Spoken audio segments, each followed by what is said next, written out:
Hi, in this video I'm going to talk to you about defences, and sort of defences properly so called, those ones that we deal with in chapter 14 of the textbook.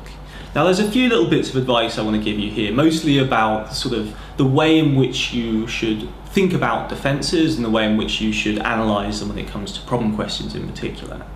So the first thing to mention is that whenever you're asked to discuss potential liability, it's always relevant to consider defences. So logically, in order to decide whether someone has committed a crime or not, you also need to look at, even though they've committed perhaps the elements of that offence, actus reus and mens rea, if they have a full defence, a complete defence that exculpates them, then the outcome is that they will be acquitted. If there's a partial defence, of course, to murder, then the outcome will be manslaughter, etc., etc. So with every question that you answer, it's important to look at the potential for defences applying.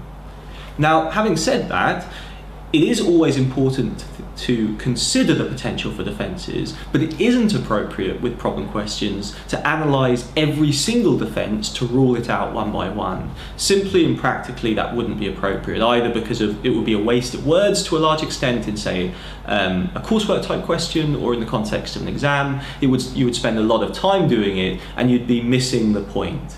So when it gets to the stage of you've looked at the potential crime, you've identified the potential offence, you've looked at the actus reus and mens rea and you found there is liability for that offence, the next stage is then to think, could there be potentially a defence that applies? And that's a mental question, where you should think through the various types of defences and think whether there's one that's potentially applicable.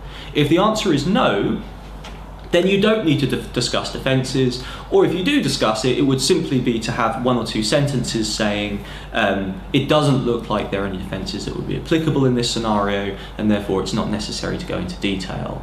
Now when you're doing that, have a think about the types of motivations that can lead to potential defences. And in order to help you with this, we put a flowchart in chapter 14 detailing the various defences and the sorts of cues that you should look for within problem facts that might lead you to consider one of those defences in more detail.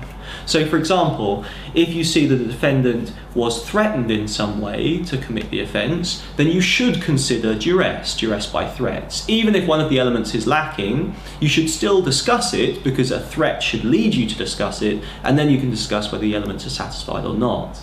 If there isn't an explicit threat from a person, but there's some kind of circumstantial threat, so I don't know, for example, there's a tidal wave coming and so it leads the defendant to break into a car and drive away, then that essentially the threat imposed by that tidal wave on its way should lead you to discuss duress by circumstances, for example.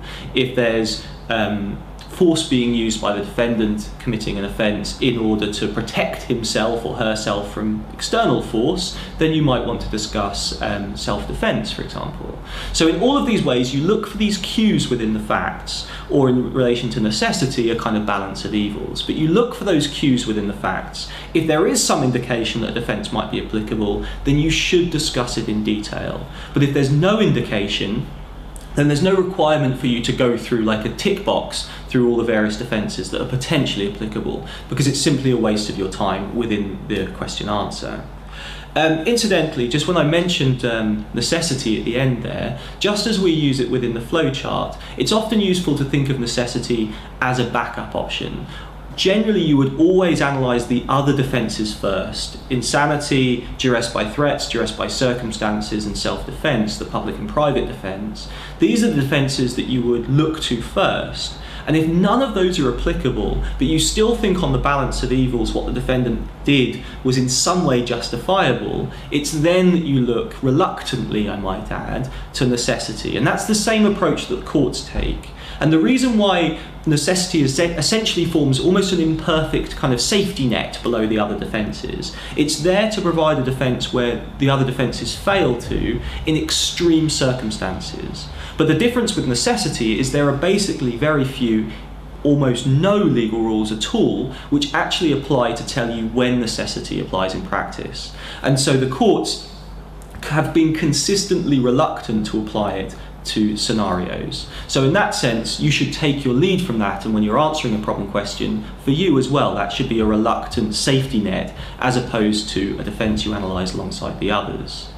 And then when you're analysing the defence, just make sure you remember that the language of actus reus and mens rea is no longer appropriate. That's the language we use to describe offences. When it comes to a defence, you're simply discussing the elements of that defence. If they are all satisfied, then it leads you to an outcome either in relation to an acquittal or, as I say, in relation to insanity, the special verdict of not guilty by reason of insanity. Thank you.